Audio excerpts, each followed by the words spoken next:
করলেন মনীষী পঞ্চানন বর্মা মূর্তি কতদিন শেষ না, কালকে একটা বিষয় আমি শুনেছি যে কাল আমাদের প্রাণের পঞ্চানন বর্মা বিশ্ববিদ্যালয়ের প্রতিষ্ঠা দিবস ছিল।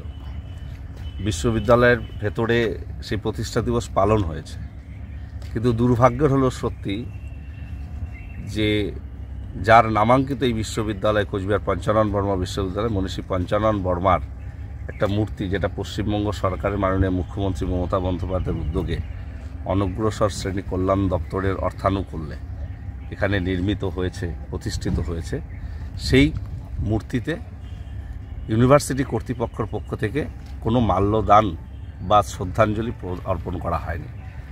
এই ঘটনা শোনার পর আমি ভীষণভাবে দুঃখিত হয়েছি এবং এটা স্বাভাবিক, এটা একটা আমাদের লজ্জার বিষয় যে যার নামাঙ্কিত বিশ্ববিদ্যালয় অথচ তার মূর্তিতে কোনো পুষ্পার্ঘ্য নিবেদন বা মাল্যদান দিয়ে অনুষ্ঠান কর্মসূচি শুরু হলো না, যেখানে এত বড় একটা মূর্তি প্রতিষ্ঠিত রয়েছে।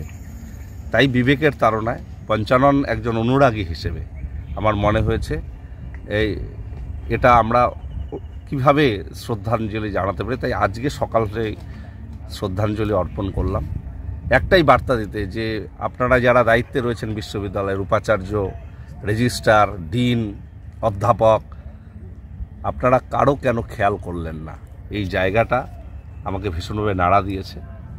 তাই আমার পক্ষ থেকে এসে আজকে মনীষী পঞ্চানন বর্মার প্রতি শ্রদ্ধাঞ্জলি নিবেদন করলাম। দেখা গেল বাগানটাও একেবারে আগাছায় ভর্তি, কি মনে হচ্ছে? কোনো না, এই বিষয়ে তো বর্ষাকালে এরকম হতেই পারে, তবে কর্তৃপক্ষ নিশ্চিতভাবে নজর দেবে। এটা আমার কাছে ইস্যু আজকে নয়। আমার কাছে যেটা খারাপ লেগেছে সেটা হলো কেন পঞ্চানন বর্মার মূর্তিতে মাল্যদান বা পুষ্পার্ঘ্য করে অনুষ্ঠানটা শুরু হলো না।